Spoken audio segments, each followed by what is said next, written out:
하나님의 섭리 가운데 세우심이라는 주제로 말씀드리겠습니다. 에스더에 대한 그런 얘기입니다. 우리가 에스더 하면은 어, 신데렐라 얘기를 생각을 하게 될 때가 있어요. 신데렐라는 잘 아시는 바와 같이 왕자를 만나서 그래서 결혼을 해서 왕비가 됐다는 그런 얘기인데, 뭐 요새는 신데렐라는 이제 여자들을 위해서 있었던 이야기인데, 이 국민학교 책들에서 보면은 신데렐라라고 해가지고 여자 잘 만나서 출세하겠다는 남자들의 꿈을 가진 그런 책들도 보곤 했습니다. 그 에스더는 이 사람들이 생각하는 것처럼 그렇게 신데렐라 같은 그런 스토리는 아닙니다.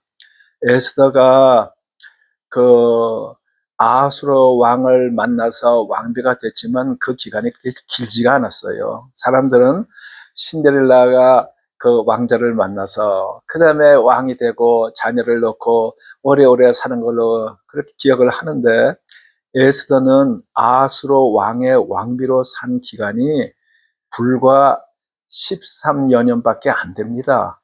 그리고 역사적으로 자녀를 낳았다는 기록도 없습니다. 그러니까 포로로 왔던 사람 중에서 부모를 일찍 여의고 그 나이 많은 사촌 오빠에게서 양육돼서 왕비가 됐었지만 불과 13여 년 만에 왕은 죽고, 그래서 나머지 여생은 그 데비 마마, 도저, 뭐 영국 영어 같으면 도와자, 뭐 이렇게 하는 그 데비 마마가 돼서 편하게 살았지요, 궁중에서. 그렇지만 자기 가족, 자녀 없이 살았다는 것이 뭐 그렇게 인간적으로 행복한 삶이라고는 보이지가 않습니다.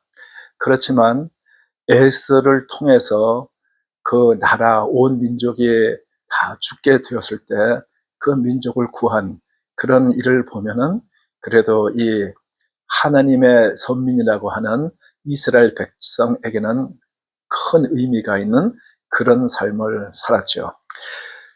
작은 제목으로 첫째, 감추어진 하나님의 섭리라는 말씀을 드리겠습니다. 이 페르시아 하면은 우리가 잘 아는 고대의 참 강국이었었죠. 거기에서 우리가 지금도 올림픽 게임을 하는데 거기에서 제일 마지막에 하는 경기가 마라톤입니다.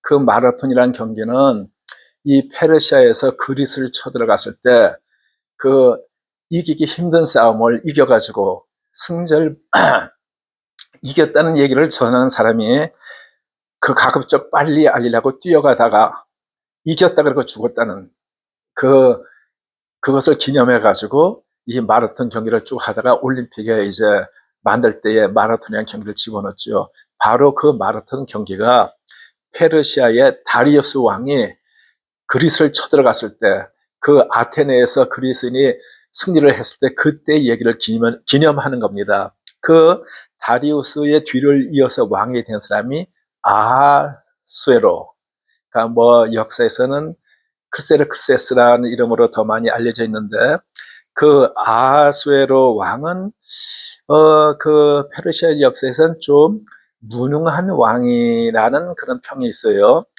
그 다리스 왕이 마라톤 그 전쟁에서 지고 나가지고는 그 이제 그 아버지가 지고 나가지고는 다시 전쟁을 하려고 준비를 하고 있었는데, 그때 이집트나 바벨론이나 이런 데서 반란이 나가지고 그거 진압하느라고 그거 다시 전쟁을 하지 못하고 죽었어요. 그래서 그 아들이 이어받았는데, 이 아들은 자기 아버지가 이루지 못한 그리스 정복을 갖다가 준비를 하고 있었어요.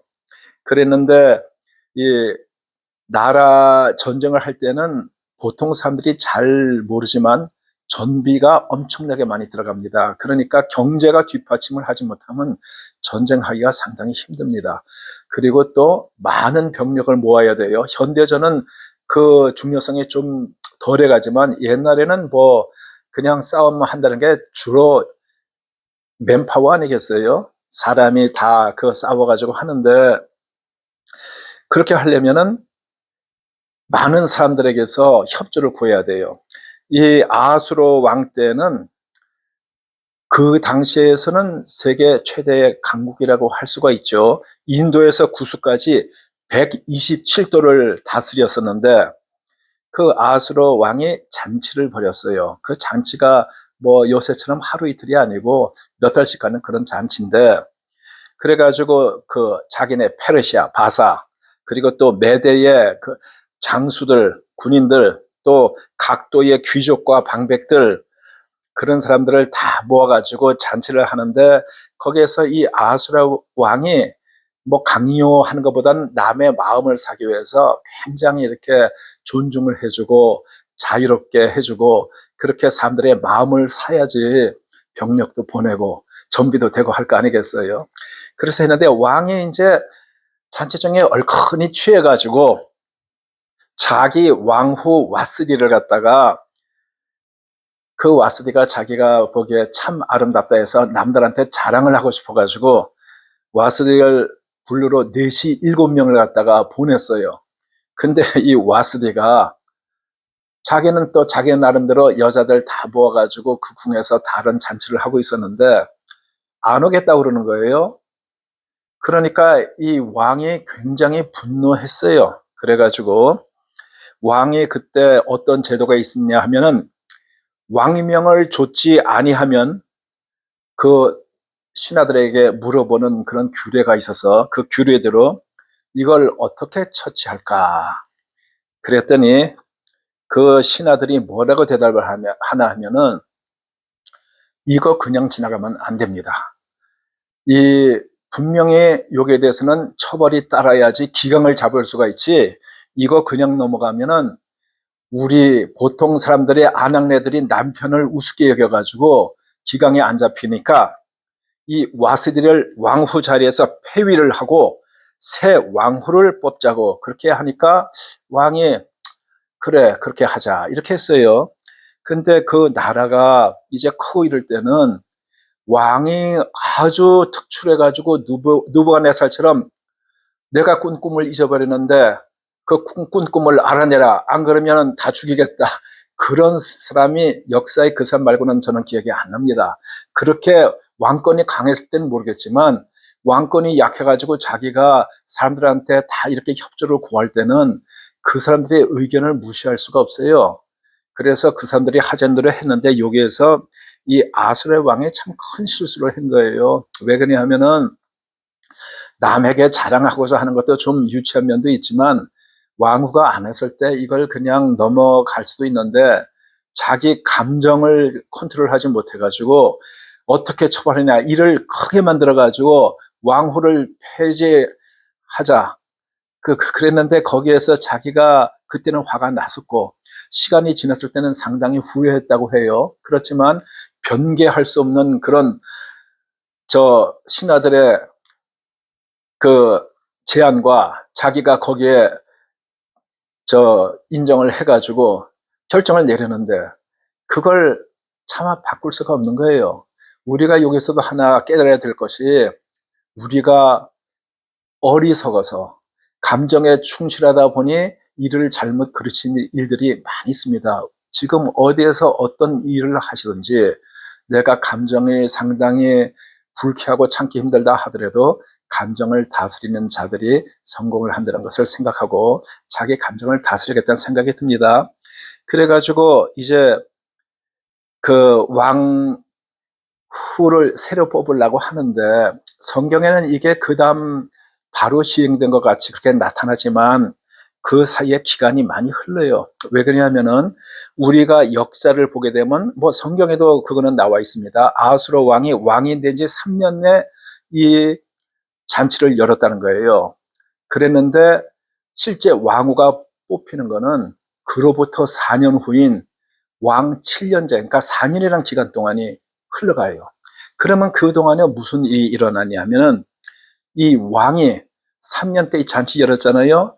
그 후에 한 2년 후, 5년, 됐을 때 그리스를 갖다 침략을 하게 돼요. 그래가지고 이 유럽과 아시아 대륙을 가로지르는 그 흑해를 통하는 그 해협 있잖아요. 보스포러스 해협. 거기를 갖다가 배들을 연결을 해가지고 처음에는 뭐 이렇게 폭풍을 만나가지고 그게 파괴되지만 결국 연결해가지고 군사들이 다 육로로 건너가요. 그래서 그 지금으로 말하면 그 이스탄불 쪽으로 해가지고 마케도니아에서 남쪽을 쳐들어가가지고 아테네랑 또 용맹하다는 스파르타 군대를 쳐부시고 거기를 점령을 했는데 거기까지 처음에는 승전을 했어요. 그런데 그 다음에 그 유명한 저 살라미스 해전에서 패하면서 완전히 그냥 다시 또 패하게 됐어요. 그래가지고 전쟁에서 지고 돌아왔을 때 의기소침해 있고 하니까 그때 그 전에 왕후를 갖다가 뽑기로 한 것을 이제 부하들은 뭐 계속 진행은 했겠죠. 근데 이제 그때부터 활발하게 진행을 하는데 이 왕이란 제도가 참 그 비참한 거고 보통 백성에게는. 그리고 지금 우리들이 사는 이 민주주의라든가 이것이 자유라는 것이 얼마나 감사한 건지 우리가 보통 때는 느끼지 못하지만 이런 얘기를 들을 때 이해가 안 가고 우리가 사는 것이 얼마나 참 이게 감사한 것인가 그런 걸 느끼게 됩니다. 그 왕후를 새로 뽑으려고 간택령을 내렸는데 전국에서 아리따운 처녀를 모아가지고 후궁에 들여서 왕의 눈에 드는 자를 왕후로 삼기로 했단 말이에요. 그런데 그때 유다에서 잡혀온 사동에 그 사람들 중에 모르드게라는 사람이 있었어요. 근데 이 모르드게가 자기 삼촌하고 굉장히 가까웠던 것 같아요.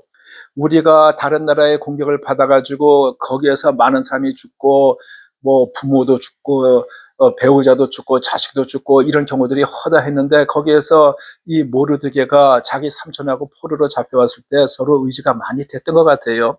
그러니까 성경에서도 모르드게의 사촌이라고 안 하고 삼촌의 딸, 그러니까 삼촌의 딸이면 사촌이죠. 그런데 삼촌의 딸 하다사, 바벨론 이름이 이제 에스더, 아니, 펄시아 이름이 에스더고, 원래 히브리 이름은 하다사인데, 자기 삼촌이 죽자 그 어린 딸을 자기가 부모같이 그렇게 양육을 했어요. 여기에서도, 우리가 또 하나 생각을 해야 되는 게, 포로로 잡혀와서 살 때 많은 경우가 자기 혼자도 먹고 사는 게 쉽지가 않은데 남의 애를 갖다가 양육한다는 게 결코 쉽지가 않을 줄 압니다. 그런데 이 모르드게는 자기가 그 가까이 지내던 그 삼촌 부부가 다 죽었는데 그 어린 딸 얘를 갖다가 고아내요. 자기 아니면 누가 돌보겠어요. 그 애도 예쁘장하고 이런데 뭐 남들이 가만 놔두겠어요. 그러니까 자기가 크게 기대할 수도 없지만 이 애를 갖다가 딸처럼 곱게 양육을 했는데 이 에스더가 왕비가 되면서 자기는 왕담의 제2인자가 돼요, 나중에.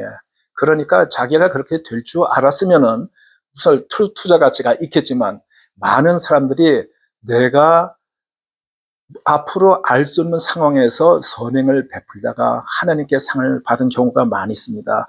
잠언 19장 17절에 이런 말씀이 있어요.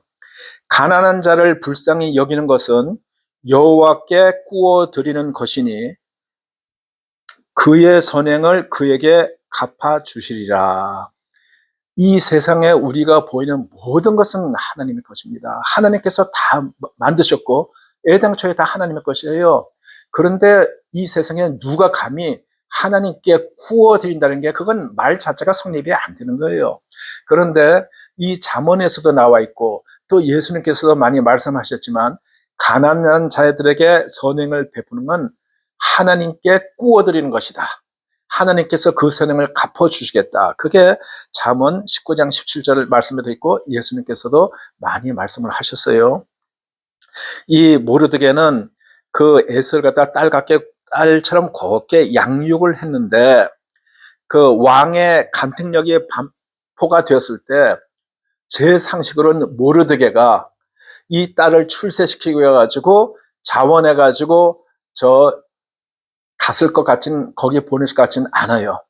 왜 그러냐 하면은 뭐 사람에 따라서는 나는 왕의 많은 왕비 중에 하나가 되어가지고 출세하겠다 이런 사람이 뭐 있겠죠. 그렇지만 저희들이 볼 때는 여자가 한 아내의 남편이 돼서 함께 같이 지내면서 자식을 놓고 이렇게 좋은 어머니가 돼서 살다 가는 것이 행복하지, 왕의 많은 여자 중에서 하나가 되어서 남편의 얼굴 어쩌다 한번 볼까 말까 하고 다른 여자들과 같이 생존 경쟁을 해야 되고 거기에서 패배하면 자기와 자기 자식이 죽을지도 모르고 그런 것을 행복이라고 생각하지는 않습니다. 그런데 아무튼 에스더는 그 얼굴이 예쁘고 하니까 주위 사람들이 다 추천하지 않았겠어요. 그래서 역사적으로도 뭐 마지못해서 갔다는 그런 말이 있어요. 그래가지고 이 에스더가 왕궁에서 궁녀를 주관하는 헤게에게 이끌려 갔다 이렇게 나와 있는데, 그 헤게란 사람은 저 넷이라고 생각됩니다. 이 제일 예쁜 여자들 궁녀를 갖다가 관리하는데 거기 넷이가 아니고 그러면은 왕이 마음이 놓이겠어요. 왕이 넷인 사람들 다 그런데 이제 갖다 쓰는 거죠. 그랬는데 이 넷이도 궁녀, 지금 요번에 왕비가 된 후보자들을 함부로 대할 수는 없죠. 왜냐하면은 그 중에 누가 될지 모르겠지만 왕비가 됐을 때 자기 생명도 좌지우지할 텐데, 이건 피차지간에 서로 좋고 좋은 관계를 가져야지, 이 자기가 주관한다 해서 궁녀를 갖다가 박해를 했다가 그 사람이 왕비가 되면 자기가 큰일 나는 거죠. 그랬는데 이 에스더는 유대 포로 출신, 그러니까 피지배국에서 잡혀간 사람이 출신이에요. 신분도 낮고 배경도 초라하고, 뭐 배경 누가 있겠어요. 남의 나라에 잡혀간 건데. 그런데 하나님의 보이지 않는 손이 그 삶을 인도하셨다 이렇게 생각을 할 수가 있어요. 하나님은 우리 눈에 보이지 않더라도 모든 상황 속에서 일하고 계신다는 것을 생각하시기 바랍니다. 인생의 우연처럼 보이는 사건들 속에는 하나님의 계획이 있음을 신뢰를 하시면 되겠습니다. 고난 중에서도 하나님이 나를 향한 섭리가 무엇인가 생각해 보시기 바랍니다. 지금 우리는 우리의 이 세상의 성공이라는 우리 자신의 그 판단을 가지고 사는데 그것이 꼭 많지는 않습니다. 하나님께서는 하나님의 큰 계획 안에서 어떤 사람은 그 계획 속에서 쓰이기 위해 가지고 고난이 닥치는 경우도 있습니다. 예를 들자면은 요셉 같은 경우에는 자기 잘못 하나도 없는데 종으로 팔려갔어요. 그래가지고 보디발의 집에서 종으로 일하는데도 성경에는 뭐라고 됐냐면 하나님께서 함께 하시기 때문에 형통했다. 아니, 종으로 가는데 뭐가 형통입니까? 자기가 집 있을 때는 아무 걱정 없이 지내다가 종으로 가서 얼마나 남의 눈치를 보고 참 자기가 거기서 살기 위해 가지고 긴장을 해야 되겠어요. 근데 하나님께서 함께 하셔서 형통했다 그렇게 기록에 나와요. 그런데 이 보디발의 아내가 요셉이 너무 잘생겼으니까 이게 사람을 자꾸 유혹을 하는 거예요. 근데 요셉은 원래 진실하고 착한 사람이었지만 보통 사람이라 하더라도 내 주인의 아내가 아무리 유혹을 해도 그걸 어떻게 하겠습니까? 그리고 나쁜 사람이라도 그 계산을 하자면 그 뒤탈이 나면 끝장나는 거 아니겠어요? 그래가지고 거절을 했더니 이 보디발의 아내가 앙심을 품고 누명을 덮어 씌워가지고 요셉이 감옥에 들어갔어요. 저 왕들에게 잘못한 그 죄수리는 감옥에 갔는데, 성경에서는 감옥에서도 하나님이 함께 하시면서 이 형통했다. 만사가 형통했다. 그러니까 우리가 생각하기에는 내가 실패했다. 나는 끝장났다. 나는 사업이 부도가 나서 망했다.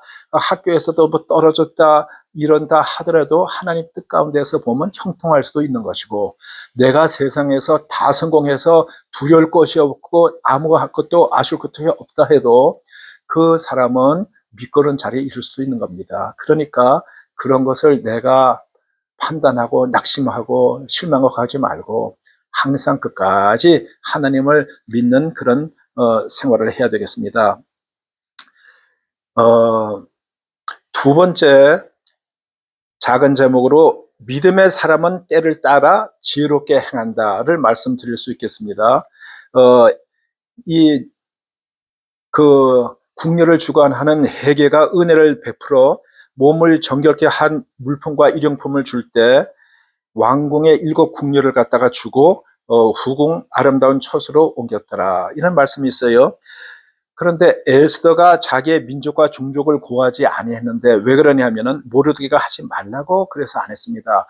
거기에 대해서 많은 사람들이 이것은 고하지 않아서 현명하다고 생각하는 사람도 있고, 어떤 사람은 우리가 하나님을 믿는다는 것이 하나님의 백성을 알리는 그런 용기가 필요하다, 그랬으면 더 잘 됐는데 비겁다, 이렇게 평하는 사람도 있지만 저는 그러한 것들이 꼭 어떻게 하지 좋다기보다는 상황에 따라 다를 수가 있다고 생각이 듭니다. 그래서 우리는 교과서와 같은 성경책이 있지만 실제 상황에서는 응용되는 경우가 많은데, 성경 말씀을 대로 해도 이래야 될지 저래야 될지 못할 때가 많이 있습니다. 그럴 때 꼭 필요한 것이 기도입니다. 기도하면서 하나님께서 어느 쪽을 선택하라고 하시는지 생각을 해야 되겠습니다.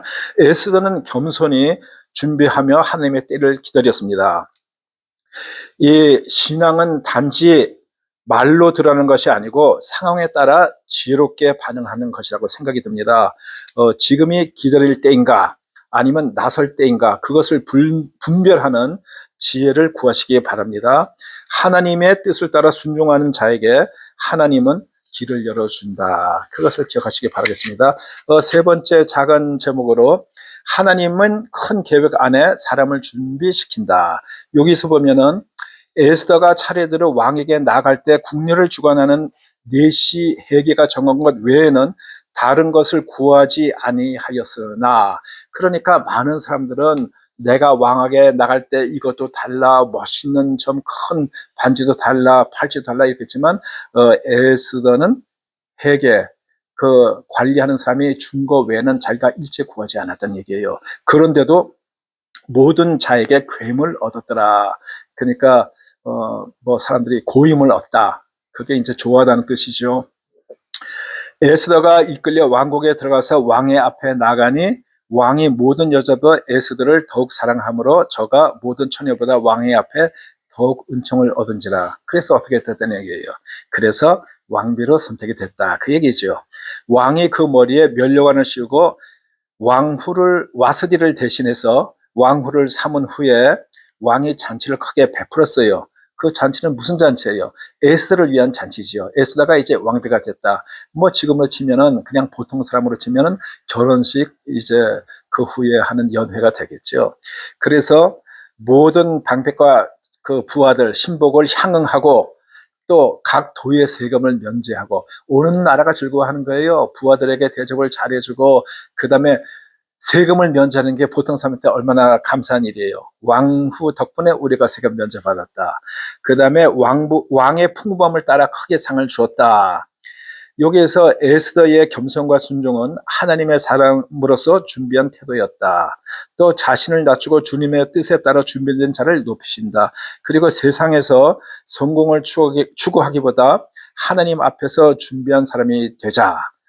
하나님의 때는 결코 늦지 않으며 하나님은 준비된 자를 사용하신다는 것을 생각하시고, 저처럼 지금 나이가 들어서라도 이렇게 하나님의 일을 하는 것은 저는 복된 일이라고 생각이 듭니다.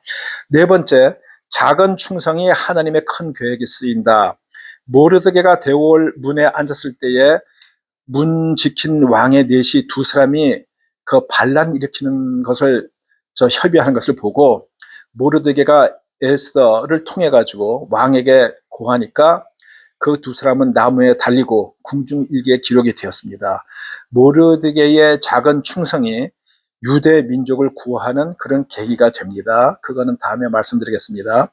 우리는 하나님 나라의 큰 그림, 하나님의 큰 계획, 이거는 모르지만 주어진 자리에서 충성하는 것이 중요합니다.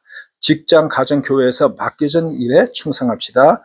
하나님은 작은 순종을 통해서 큰 일을 이루십니다. 결론을 말씀드리겠습니다. 하나님은 준비된 자를 통해 하나님의 때에 하나님의 일을 이루십니다. 모르드게는 자기 삼촌 또 숙모가 죽자 포로로 잡힌 그 어려운 환경 속에서도 삼손이 남긴 그 어린 딸 에스더를 고아가 되지 않도록 외면하지 않고 키웠는데, 나중에 에스더를 통해서 그 나라의 2인자 총리가 되었습니다. 그리고 우리도 남을 긍휼히 여길 때 선행을 통해서 하나님께로부터 상을 받을 줄 압니다. 에스더가 왕비가 됐을 때도 여전히 하나님 앞에 겸손하고 충성된 것처럼 우리도 지금 살면서 항상 겸손하고 충성되이 살 때, 지금은 준비기간이라고 생각이 되지만 에스더처럼 나중에 하나님의 손에 붙들릴 때 그 우리의 준비는 하나님의 역사로 이어질 수가 있는 것입니다. 감사합니다.